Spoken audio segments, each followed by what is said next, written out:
is how we get down. What's good, everybody? Welcome into a very special live episode of Coach and Company. Every other brand out there, except for College Game Day, they are sleeping in today, not us.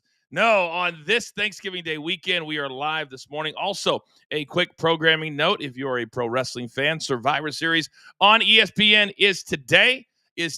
I will be live on Pro Wrestling Nation 24/7, channel 156 tonight at 10 p.m. Eastern time for a full recap of Survivor Series on ESPN. Now, a ton happened yesterday, so that's why we're live this morning. A ton of college football games that we need to talk about. Also, games today that will shape the entire college football playoff. And there was one very dominating NFL game yesterday as well. We'll talk about all of it right here and right now. Let's bring in my guy who was so kind to get up this morning. I don't even know if he's been to bed yet, to be quite honest with you. But yesterday, we kid a lot. We joke around a lot. But I'm telling you right now that as a Bears fan, I would be so excited about the potential of what I have in front of me, not just this year, Mikey, but also for years to come. Good morning to you. Good morning, Coach. Would never miss a show. I did get some sleep. I actually went to bed early. The tasty beverages that enjoyed my celebration kind of put me to bed early because I had to be up for this morning's show. But I will say this. This is way more fun than 2020 when they got bounced in the wild card. Way more fun than 2018, the last time they won the NFC North. I'm going to go as far as to say it's more fun than 2006. Because for me, in 2006, when they went to the Super Bowl and lost to Peyton Manning, I'm 13, 14 years old, don't really understand the concept of what I'm experiencing and watching. This year, I get it. And it's coming 1 year after I told you yesterday, coming 1 year after a 10-game losing streak, when you become the joke of the league, and now you're the talk of the league. It's so much fun. What's funny is that it's, in a time where Dan Campbell, kind of the bloom is off the rose a little bit. He was the players guy. He was the players coach. He was the guy that this is who we're going to follow, and Detroit's going to be Super Bowl champions. And now he loses his offense coordinator. He becomes your head coach, and now he is now known for the locker room celebrations at a time where Dan Campbell, in all honesty, despite the fact they still have a winning record, people are talking about his job up for grabs because he's simply not a good head coach. Ben Johnson has proven to be a great head coach. His game planning is absolutely spectacular. He stuck to it yesterday. 2 running backs, over 120 yards. That never happens. When you have a 7th-round rookie running back who is the only rookie running back in the same draft class as Omarion Hampton, who's been injured, Ashton Genty, and Kyle Monangai is the only one to have multiple 100-yard rushing games. Yeah, I think Ben Johnson figured something out. And let's start. Let me say 2 things, Coach. Number one, this might be crazy, but Ben Johnson has the most character and charisma as a Bears head coach since, yes, Mike Ditka. And I don't think it's even close. I don't even know if anybody can name the other coaches, to be honest with you. I really don't. I mean, I do like his good, better, best, and I know you're getting that tattoo very, very soon. But what he's done, it's sticking to the script. Isn't that really, really hard to do in today's NFL when you may want to say, hey, we got Caleb. We can go out there and fire it 40 times a game and really air it out instead of saying, no, we're the monsters of the Midway. This is how we're going to do it. We're going to stick to it. And if I'm any other team, and I mean any other team, Mikey, I would be very, very scared of facing this Bears team in the playoffs. When you can run the ball like they did yesterday, and then you have the added layer of a dynamic quarterback in Caleb Williams. I'm not calling him great. I'm calling him dynamic because he can be dynamic at times. It's going to make them a tough out for anybody. That defense is on fire. And the last thing I'll say on Ben Johnson, Coach, everyone thinks he's just some crazy cat who took his shirt off in the locker room because they beat the Eagles. No, that man has now twice, well, at least he has now for the first time, just provided the city of Chicago and Bears fans with 2,000 free hot dogs because the restaurant said if Ben Johnson takes his shirt off after a win, the same restaurant that gave out 2,000 hot dogs for Caleb Williams, they're now giving out an additional 2,000. And really? I love what he said. He said, I know you guys are hungry for more. I know you guys are. but damn it, the city of Chicago is hungry. And he took a whole field. Like, that's what we've been missing, and I love it. It's almost a college mentality. It really, really is. When you think about the city that you're in instead of the league that you're in, it's absolutely amazing. I guarantee you that restaurant, they're going to get that money back tenfold. Tenfold.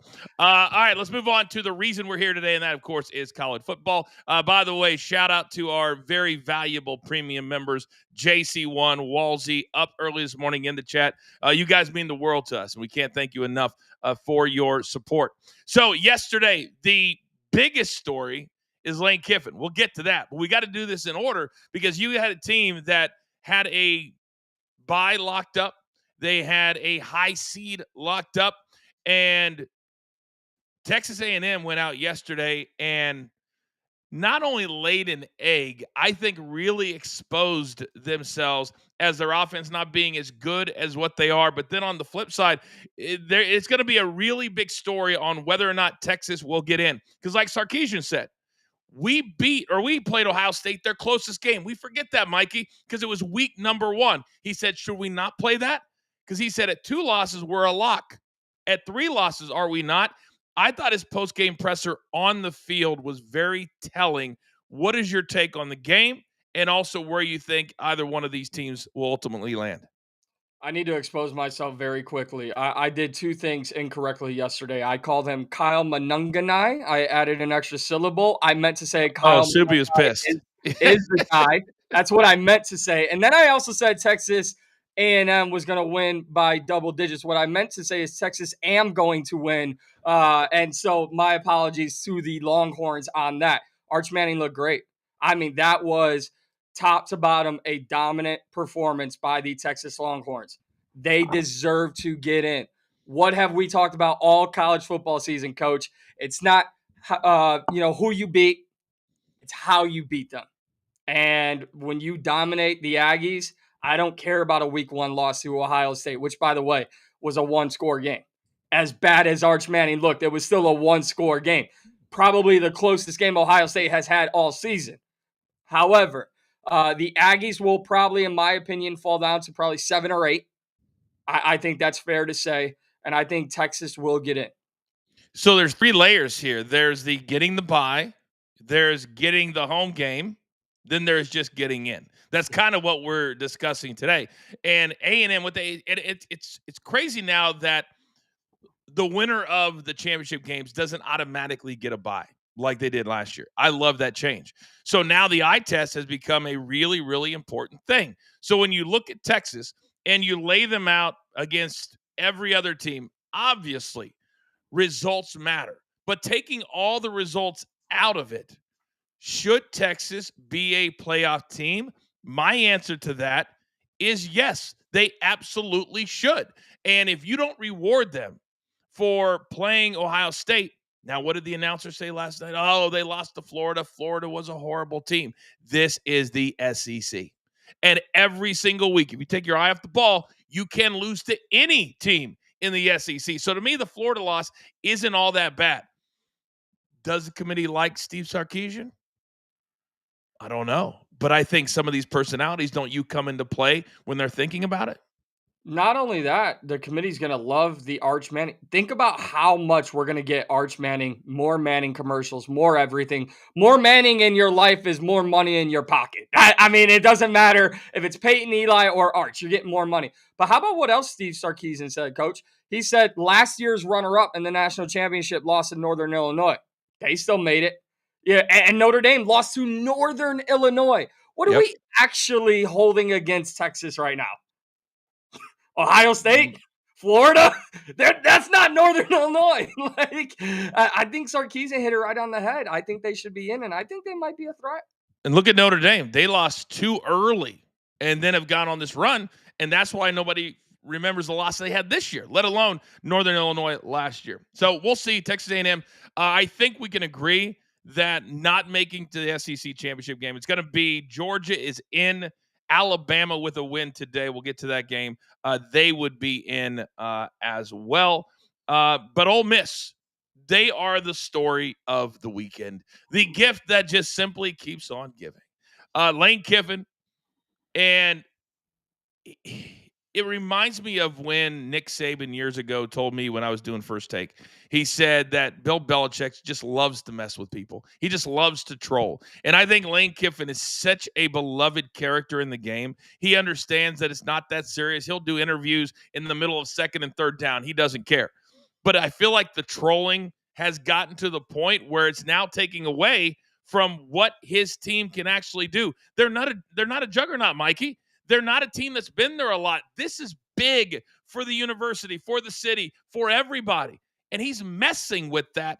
But they went out yesterday. They cashed their team total. They cashed their -6.5. They scored 38 over Mississippi State, and they cemented a spot in the college football playoff. I don't know why that's not enough for him, but he's got to prey on it. So we might find out today. We might not. I have so many layers to this Ole Miss because that's what Lane Kiffin is. He is a man of many layers. First and foremost, Lane, nobody cares that Mississippi State in a rivalry game was trying to break in to the locker room and steal jerseys. That's called being a college football program in a massive rivalry game in, Mississippi. There's nothing more to do there. That's first and foremost. Secondly, you know what we're not talking about? We're not talking about the fact that Texas A&M lost last night. Ohio State, and I'm not saying they will or they won't, has an opportunity to lose to Michigan, a team that has had their number over the last few seasons. Look at the rankings. Ole Miss is right on the doorstep of a 4 seed. They're right there. Why are you not playing with your team for that mindset of, oh my God, guys, this isn't just about winning our 11th game in the first time in program history, winning the Egg Bowl, all of that. It's about, hey, we don't know what else is going to happen in these rankings, so why don't we play our asses off? And they did, but then he's confronting the AD during a fight. Well, we're not here to fight. We're here to play clean football. Okay. Well, here's the thing with Lane Kiffin when you break it all down, and he's had issues with reporters this week. He's had, as I said, and we're going to play some sound that's hilarious. As I said, I think it was Tuesday or Wednesday. It would be very easy for this to go to bed, for this to go to sleep. All he had to say is, I'm staying here. And because of his track record, this makes it even more, I guess, not surprising, but also a little mind-blowing at the same time. He's a guy that got an opportunity when he was 32 years old or 33 years old at a big-time university, USC, then the NFL with the Raiders, then Tennessee. Like, he's had all these big gigs. He got his reputation repaired because of jumping around and all the negative stuff at Alabama with Nick Saban. And so I would think as he's sitting home with his family and he's like, you know what? Sometimes in life, you just want to be happy. Sometimes you just want to be where you can leave a legacy. Because guess what, Mikey? At the end of the day, I'm middle-aged now. I don't know how much longer I've got on this earth. I want to have fun while I'm here. And I would think that Lane Kiffin is in a situation where he is so beloved, Mike, he can walk into any restaurant, any place, and they're going to absolutely lose their minds over him. Why isn't that good enough? That's my question. Why isn't it good enough? And oh, by the way, Florida decided during the game yesterday to announce that we have moved on because Lane Kiffin has his sights set elsewhere, courtesy of Marty Miller. Why isn't it enough? Why isn't it? That's what an entire state is wondering in Mississippi. He may be the best thing to come into that state in decades. Right? For so long, Mississippi hung their hat on Brett Favre. Probably don't want to do that anymore. Lane Kiffin, I was thinking about it this morning. It almost, and I hope they're not headed for a breakup. I hope he pulls a WWE type from, I was never leaving. Like, I hope that that's what he does. But I have this weird feeling in my gut because he's acting like a bitter girlfriend who knows she's going to break up with you. So she's staying out late. She's running her mouth. She's like, you can't look at my phone. Just doing all these things because she knows, hey, on the other side, as soon as I say we're done, I've got a man with 7, 8 figures in his account. So he just seems very bitter, very petty. It should be enough. It should absolutely be enough. He could go from being the most beloved coach in Ole Miss history to the most hated the next time LSU walks through the door if he decides to go to LSU. And it's not like Baton Rouge is that much better of a city than where is Ole Miss at? What's Ole Miss's city? I don't even remember. But it's in Mississippi. I know that.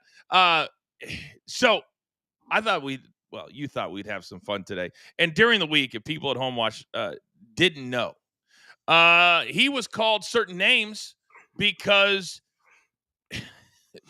of the fact that he's always jumping around. He's always going to the next bigger job. Well, this job financially isn't that much better, is it? We're talking $1.2 million. And so certain people are called certain things. And a reporter called him a name that starts with an H. I don't even like saying it. And Lane Kiffin not only confronted him, but then the reporter, well, you know what? Instead of me describe it, Mikey, please, can you roll cut one, please?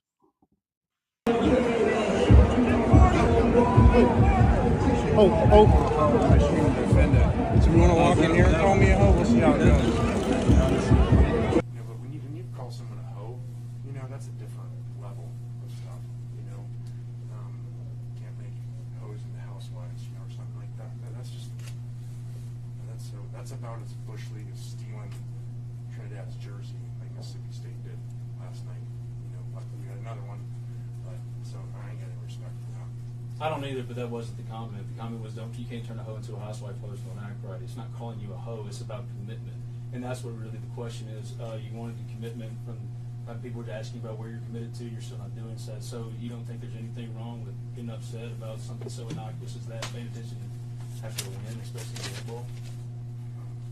Yeah, let's move on from that. Next question. Lane, what's the I most... actually don't even know your name. Number one, I didn't call Lane Kiffin a hoe. Great sentence, and it's true. Just like I had to use that metaphor to call out what is obvious. Ole Miss isn't enough. It's giving you everything. But like you wanted to leave here, but Ole Miss made it messy because those darn Ole Miss Rebels just kept on winning. If I would have said Leopards don't change their spots instead of you can't turn a hoe into a housewife, hoes don't act right, would you have run up to me and said, how dare you call me a leopard? But it allowed you to deflect again from the true crux here of the issue. Ole Miss has given you everything. They're 11-1. They'll pay whatever, match whatever salary. They'll match whatever NIL they need to. I know all of the people in Pontotoc and New Albany and Tupelo and everywhere. Do you know these people that are giving real money, like third grade teachers, out of their paycheck, and they don't make $9 million to make sure that you have a roster that can go in? Have you ever thanked them? Meanwhile, Clark Lee commits, Eli Drinkwitz commits, Mike Elko commits, Dan Lanning. It's a slap in the face. It's insulting. Just like you think me calling you a hoe, which I didn't do, is insulting. It's way worse to me to spit in the face of all of these people who give a shit about you. Mikey, take the hoe into everything he just said. Every word is how I feel. Every word is how I feel. And that's why I think a lot of people with Lane Kiffin, as great of a coach as he is, they're struggling to find jobs right now. Like he said, it's real. They go out in these collectives and they say, if you can only give $5, it will help. That's how they promote these collectives. And you do have teachers that are giving money. Everything. I would love to get him on the show because he said everything in about 45 seconds that I've been feeling for the last 3 weeks. Is that Lane Kiffin, nothing will ever be enough for him. LSU will not be enough, Mikey. Florida would not have been enough. When is enough? And you feel the joy and the love from all of these people that give you everything you could possibly ask for. Especially, and I know it sounds almost childish to continue to bring it up, but especially in Mississippi, no pro sports teams. I have my grandparents were, when I was growing up, lived in Mississippi. Every summer when my mom wanted to get rid of me, like most people do, sent me down to Mississippi for 3 months. Do you know what there is to do in Mississippi? Absolutely nothing. Do you know what they care about more than anything? Mississippi and Mississippi State. And that is it. That's it. So you could truly become not only the most beloved coach in Ole Miss history, you could become the most beloved coach in college football, in my opinion, right now, because you're going to stick with. Here's another thing. I'm going to stop my rant. Coach, I saw another tweet this morning that really kind of clicked in my head. Without the drama surrounding Lane Kiffin, would Trinidad Chambliss be more in consideration for a Heisman? I think so. I mean, I don't think that. I don't think he's played well enough for a Heisman. I think that I love the fact that I like the storyline of him being a Division II, but I don't like when the announcers say, he's going to file of paperwork to try to get another year. I think he'll get it. They said, where will he play next year? Well, why is that a question? Why he went from a Division II to a top Division I. He's the starting quarterback. He took over for a high-level starting quarterback. Why should there be an issue on where he's playing next year? That's another issue I have with this portal and these coaches and all this kind of nonsense. I could go on, but we've got a lot of other stuff to get to today. A couple of other results yesterday. Indiana continues to very quietly put together the best season they've ever had in the history of the school, 56-3. We were laughing about the team total at 11.5. They didn't even come close. Purdue, 56-3. And the question is this, though. If Indiana loses in the Big Ten championship to Ohio State, do they not get a bye, or are they just playing for fun at this point? I think they're playing for fun. I would like to believe they're playing for fun. I know we're going to talk about it here in a matter of moments, but Coach, it's so crazy that Michigan holds really so many cards in their hands for not just the Big Ten, for not just their future, but the entire college football playoff rankings. And this is not on our schedule, but I do have to mention one thing, Coach. Now, a lot of things have to happen in order for this to actually play out. Actually, I'll wait till the ACC title game. But yes, I believe Indiana is just playing for fun at this point, and they deserve a bye no matter what. Elsewhere last night, if everybody's looking for good rants and good sound, go find Kenny Dillingham. Arizona State lost last night to Arizona. Is the last game of the night. They weren't really in contention for anything other than the Big 12, but he had a 3-minute rant where he just talked about everything Lane Kiffin isn't right now, about the players that signed with the team when they were 3-9 and believed in it and the body of work. That's what college football is to me. Georgia, workmanlike. 16-9. And sometimes you look at things in a vacuum. They are now locked into the SEC championship game. We don't know who they're going to play.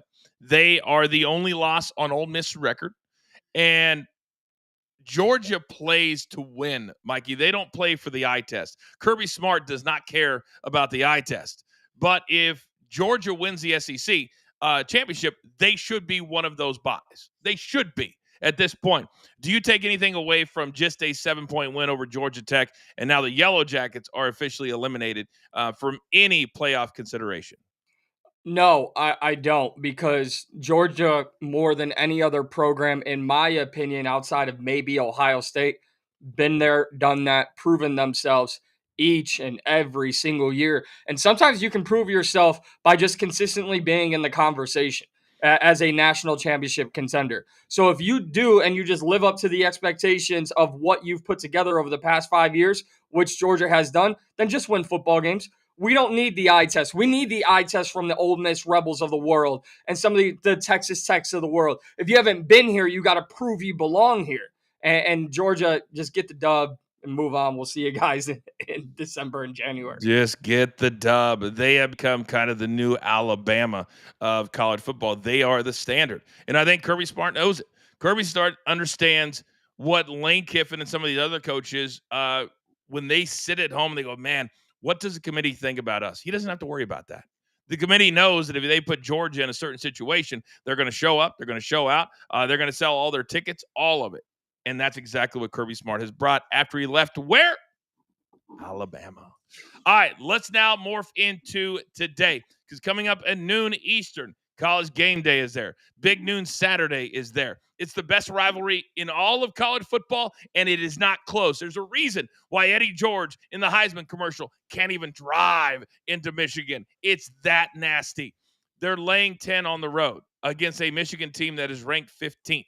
Now, Ohio State has been number one since they beat Texas in week number 1 or 0, whatever it was. And now they have a chance to submit, Mikey, the best season you could argue they've ever had in the history of the school. They had a ton of NIL money. They spent it wisely. And now they go out today. They will be the number 1 seed with a win. Question is, what if they lose? What happens? We get the chaos that we want. I mean, that's the answer. I love chaos. I know you love chaos and drama, and that's what we will get. Notice what I just said? That's what we will get because I'm taking Michigan to win. And this is a call. And man, can you imagine being 18 years old? You think you're destined to go to LSU. And then Dave Portnoy in his great Boston accent goes, hold on, kid. Hold on. I got together $7 million for you. And you're going to go to Michigan. Okay. And now you have an opportunity to explode the college football playoffs. Bryce Underwood will have his welcome to college football moment today. Michigan not only covers, they win outright on the field. That's a fascinating take. Much like your A&M take yesterday, I think once again you're smoking something over there. Ohio State is head and shoulders better than everybody else. They have the best wide receivers. They have the best defense. They have the best everything. I watched Michigan a couple of weeks ago barely get by Northwestern. And if you're barely getting by Northwestern, there is no chance, Mikey, with all due respect, they're going to get by Ohio State. My question today is, when you're a team that you know in the past you would have locked in a bye, but if they lose today and they lose the Big Ten championship game, well, now that changes the narrative. So Ohio State, they do have motivation because there is no world where the Buckeyes want to go out and be undefeated for this many weeks and then lose 2 games, and now all of a sudden they're one of those 8 that has to play week 1 of the playoffs. So if Michigan thought Ohio State didn't have motivation, you'd be sadly mistaken. Now, can they cover the 10? That remains to be seen because, Mikey, this is a game that the spread does not matter. It's much like Georgia yesterday, and I was an idiot to take minus 14 as my best bet. Idiot would be a stretch, but I do think Michigan can cover. I really do. I do as well, obviously, because I believe they can win. But if we take just my take out of it and just look at it from a neutral perspective, these 2 teams go into a dogfight, literally and figuratively, every single year they meet. And you're absolutely right. Ohio State is playing tough. Now, I will say some of their numbers against Big Ten opponents are a bit inflated when you look at their schedule. That doesn't take away anything from what they've done this season. For my money, I think Indiana's a better team. I think they're a very well-coached team. So you have to go into the Big House, into Ann Arbor, and you've got to beat a team that you haven't beaten over 2,000 days. Michigan can absolutely cover. Every single player on both sidelines has something to play for today. Mikey, let me read a few numbers to you when it comes to Ohio State. 9, 10, 10, 14, 0, 16, 3, 6, 9, 0, 7. They've only been scored on in double digits 4 times. Nobody has scored over 17 points. This is a dominant number 1. And they have a head coach that has an ego, that is arrogant, but he is beloved. And he will go out there today, and he wants shows like us to do this, to question them, to question their dominance. And guess what? That's exactly what we're doing. But in an hour and a half, they will have the opportunity to go out there. Now, I would love to see a close game. I just don't think that we're going to. I think we're going to see a high-level showing out of Ohio State. So a lot of those other teams, so it's going to be Ohio State and Indiana, we believe, in the Big Ten Championship. So let's move on now to game number 2 today. Somebody from the ACC, Mikey's got to make this into the playoffs. Somebody. Who's it going to be? Because you can be like, Miami needs to win and help. Pitt needs to win and help. We know Georgia Tech is out of consideration for the playoffs, but Miami has been like this all year. They're laying 7 today. Which Pitt team is going to show up? The one who didn't care about Notre Dame or the one that went out last week and played great?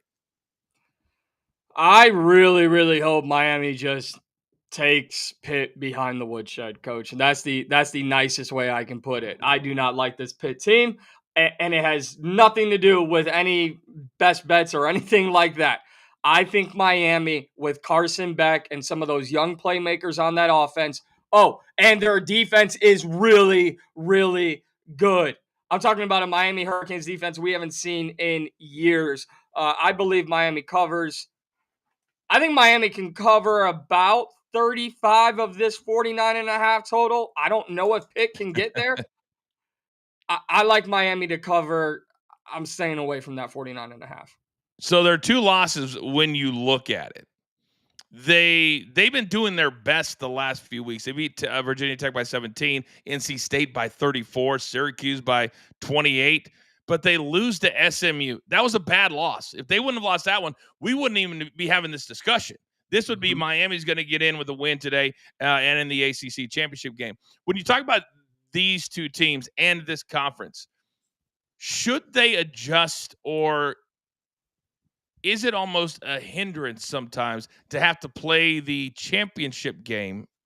Or I think when they finally get to the sweet spot, that the championship game will always have an automatic bid. It just won't have a bye, which is kind of where we're sitting at right now, which is it's really how I like it. Because if you win your conference, you should get into the playoffs. Don't you agree? Regardless. Yeah, and I like how you said it. It shouldn't be you win your conference, you get an automatic bye. No, if you win your conference, you should get into the playoff. If you want to get a bye, play like one of the top 4 teams in the country. It's just that simple.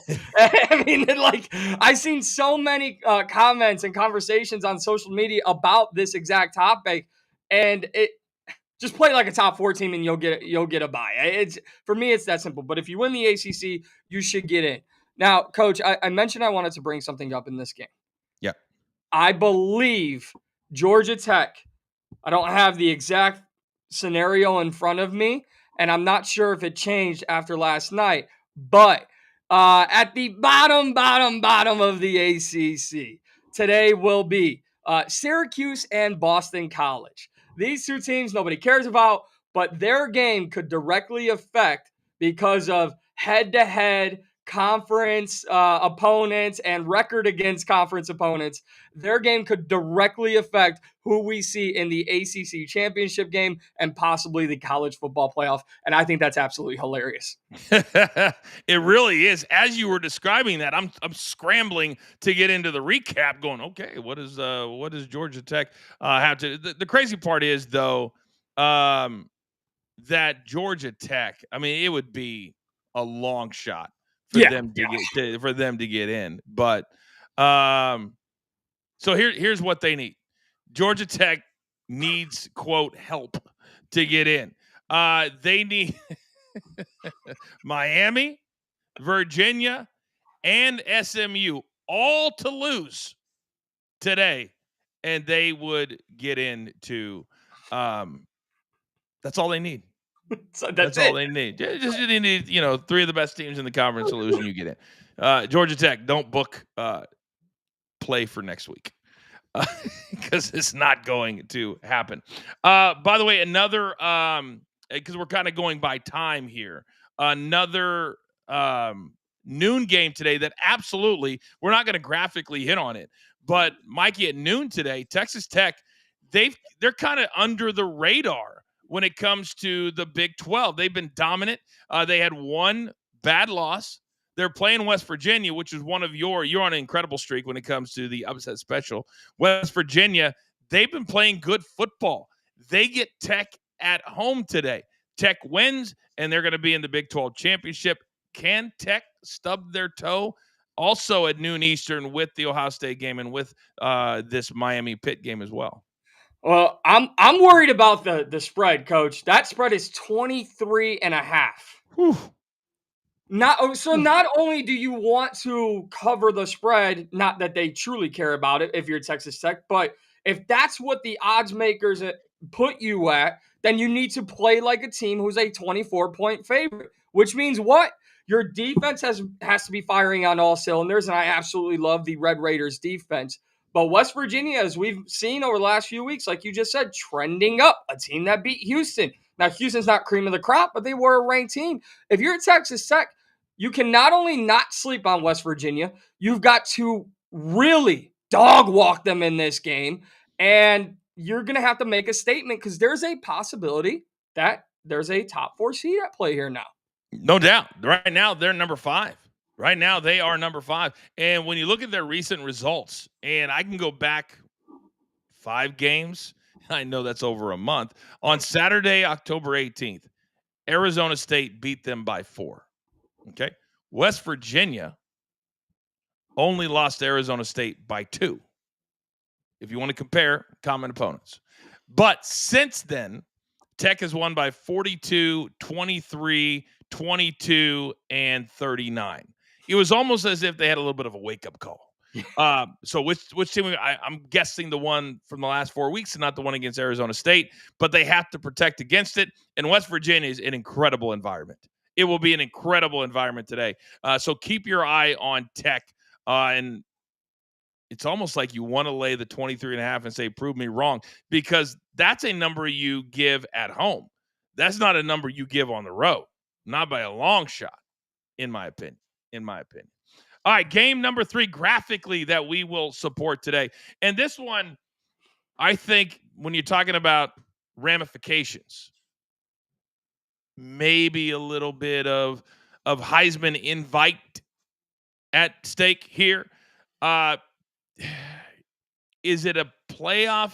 I doubt it, because Vanderbilt already lost to Texas, and it was not as close as the score might indicate. But this is a big rivalry, and now matters. Vanderbilt head coach got a brand new big money extension yesterday. So Vanderbilt, Mr. Pavia, his mom, everybody is ready to go. And they're getting 2.5 at Rocky Top. Your thoughts? My thoughts are, all the research I put into preparing for our conversation on this game, they all said one thing: take the over and enjoy the football game.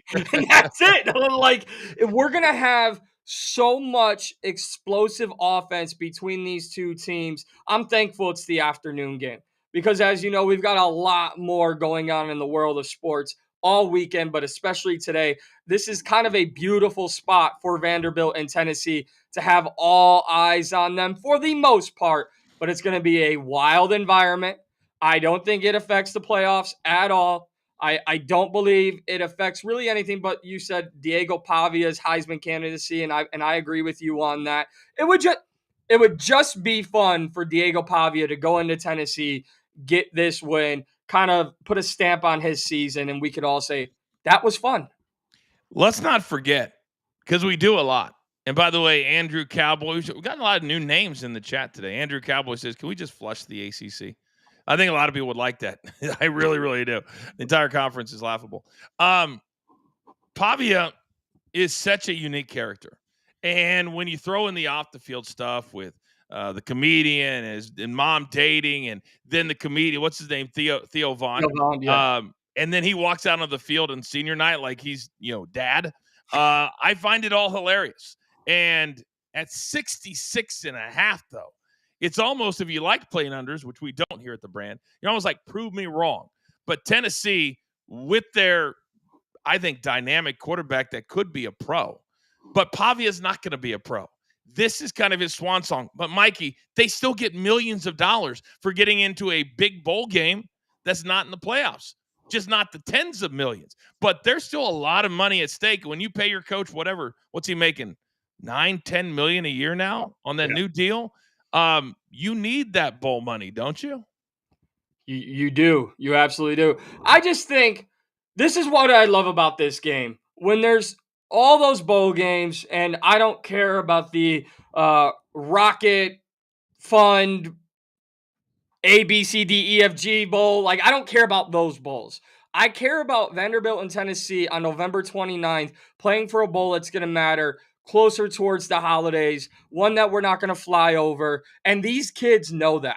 These kids know, hey, the more we play and the higher of a game we play in, the more it's going to benefit us because of the national spotlight, possibly because of the revenue coming in, because even if it doesn't affect their pockets, coach, if Vanderbilt wins and they get into a higher ranked bowl game, well, then what's going to happen for next year for the freshmen on the team who might get more playing time moving forward? So these games matter to set for the immediate future. And I think we're just going to get a classic. Recruiting is everything now. The portal, which hopefully they adjusted a little bit, it's everything now. They've got to adjust the timing quite a bit. But Vanderbilt, they need these nationally televised games to get the next Diego Pavia. You don't want to go backwards. You got to have, and there's got to be a high-level quarterback out there that's looking at Vanderbilt going, man, I can come in as a freshman and I can play. And I can play for at least 3 years, leave as a junior, and I'm all good. And I can get a lot of NIL money in Nashville, Tennessee. Oh, I think they're ripe and ready for a run here, but they've got to replace Pavia at quarterback. Now, SEC, let's stay there because this one is fascinating. Alabama with a win, they are in, but their recent loss did them no favors. Auburn has found new life offensively. They've been scoring a bucket load of points. But the Crimson Tide and Kalen DeBoer, they've got to go out there and they have to look impressive. I don't know where they're going to fall as far as the seeding is concerned, but I do think with a win today, with the 2 losses, they at least will get a first-round home game. Would you agree with that? Yeah, I would. But I'm a little skeptical about this game, Coach. This is the beauty of college football. It's the same reason why I believe in Michigan. And I'm not about to say Auburn wins this game, but I believe they can cover. Certain programs get up to play certain programs. Auburn will get up for this game. That does not mean they're going to win outright on the field. But after the bad loss that Alabama just had to Oklahoma, I think this game's going to be tighter than we expect. But Alabama needs to know what's at stake, and it's exactly what you just said. You win this game, you get a home playoff game, and that should matter to them. It should matter a lot, getting that game on campus. I think it's New Year's Day, I think, this year. I didn't even look at the dates for the first round. But when I look at Auburn, the last 2 weeks, and I don't know what exactly has flipped the script, but they scored 62. It was Mercer, but they still scored 62.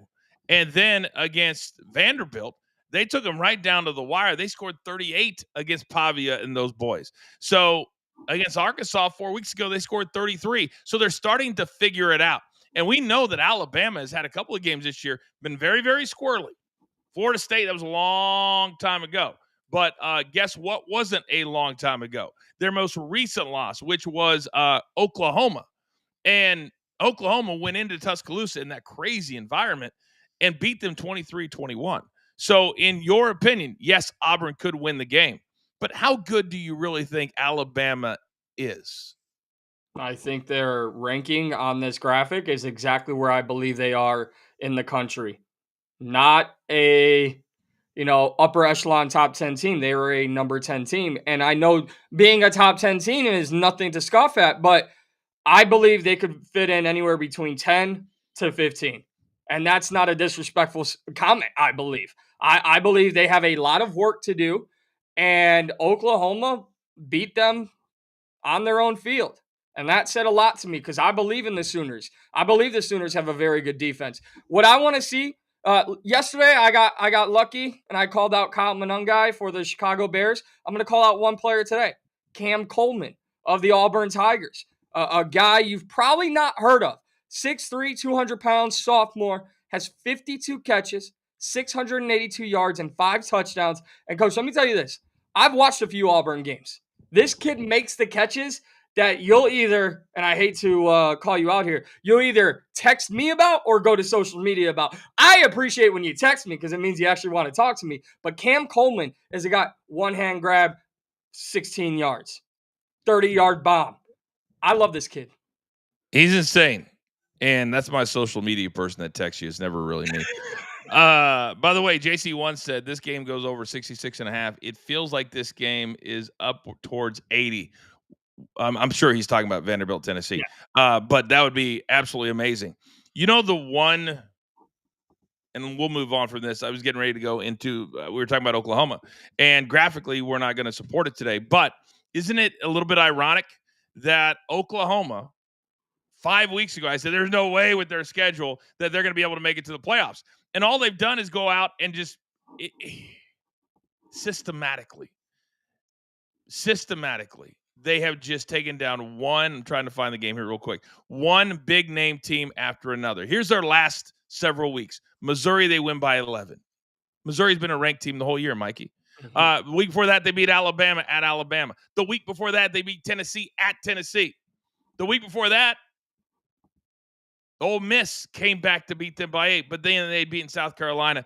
They lose to Texas. So right now, Texas is sitting out there going, if Alabama loses, if Oklahoma loses to LSU, then we're sitting right there. But this Sooners team, to me, the Sooners are the most surprising possible playoff team of anybody in the SEC because of who they've had to beat, and they get LSU a gigantic brand. Wouldn't it be funny if Lane Kiffin makes his decision during this LSU Oklahoma game or showed up on the sideline in Norman for this game? That would blow up the internet. And I wouldn't put it past him to do it if he decides to go to LSU. It would be hilarious because it's what I used to love in February. Coach, you know exactly what I'm talking about because you've worked at the Worldwide Leader. Remember in February, the kids, 18-year-old kids, they'd have the 3 hats sprawled out and they'd go and they'd reach for Arizona and then they'd throw it and they're like, no, I'm going to Oregon. Like, it would be so funny if he like showed up and underneath he had just all LSU gear on, or even better, Ole Miss gear, because that would be the ultimate troll move to show up to this game in just nothing but Rebels gear, which, by the way, I wouldn't put past him. It would be even funnier, however, if he makes his decision, Oklahoma beats down LSU, and he goes, never mind. I want to go. I want to go Oh, my back. God. Oh, my God. I hope his prayers, as we bring everything full circle, I hope his prayers tell him what the rest of the world is trying to tell him, whether it's the reporter, whether it's us, whether it's his players, whatever it is. Lane, you're 50 years old. At some point, you got to put the sword down. At some point, you got to say, this is where I build my Nick Saban legacy. That may not be sexy, Mikey, like in Alabama or in LSU, but they can turn it into that. At one point, Alabama was not Alabama. LSU was not LSU. You have to turn it into something. So we'll see how it all plays out today.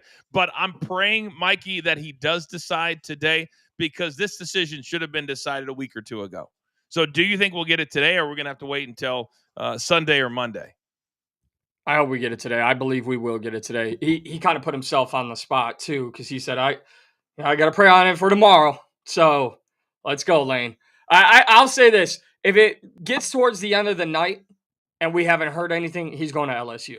But if by the time these games start to kick off and things are moving and we get it early, I believe he'll stay. The longer it drags out, the more I am to believe he's going to LSU.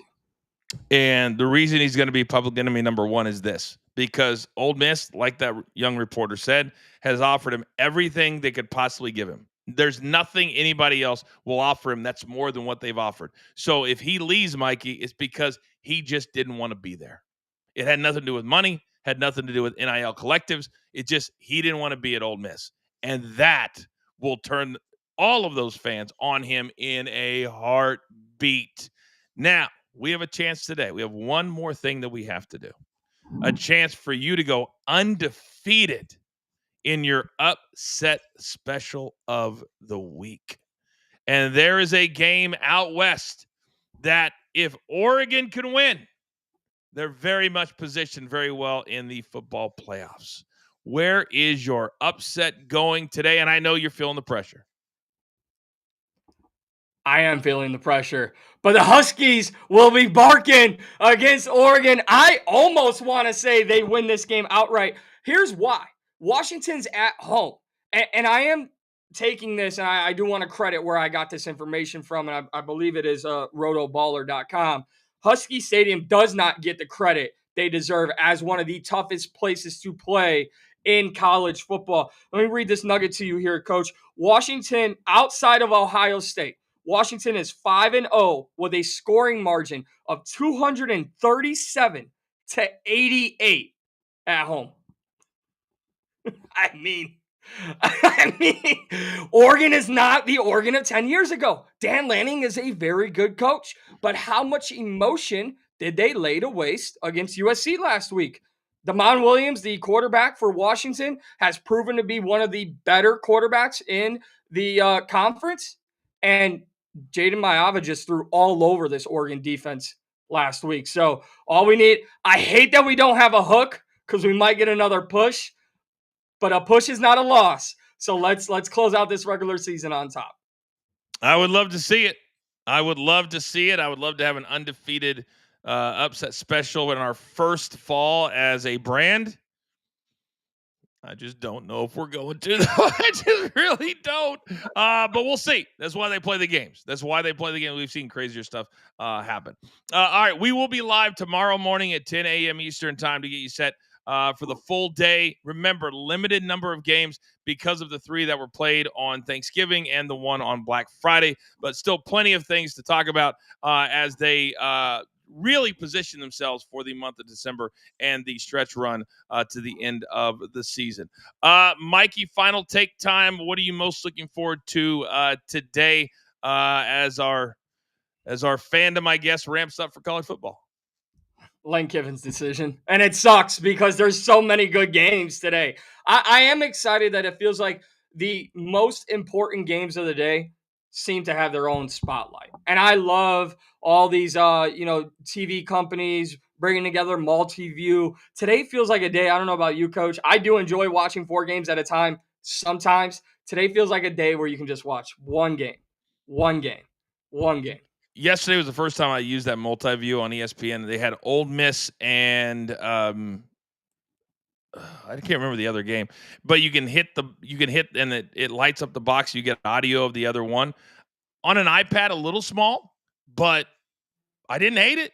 I really, really liked it. All right. That's going to do it for us. Mikey, great job today, buddy. I will see you tomorrow. That's going to do it for our special live Saturday episode. Enjoy the games today, guys. If you're out there driving around, I just got a picture from my daughter. They're trying to fly home from Iowa today. It is a blizzard in the Midwest. So if you're playing games and you're betting on games, check out the weather because in some parts of the country, it's absolutely going to matter. In the meantime, on a Saturday, live, there's only one thing left to do. And I believe you all know what that is. You've got your marching orders. Let's take all this knowledge straight to the pay window for my entire team. Damn it. Do I love them all? My man, Mikey P, and all of you, and especially our premium members that got up live for us and just chatted away in the chat. That's what we're building. And we're only getting started. This is year number 1. Last day is tomorrow, the month of November. So let's head into it in a positive direction. For Mikey P, for producer man who's always behind the scenes, I am simply the coach. We grind for you so we can win with you. That's what we're all about right here at Coach and Company. Good luck today.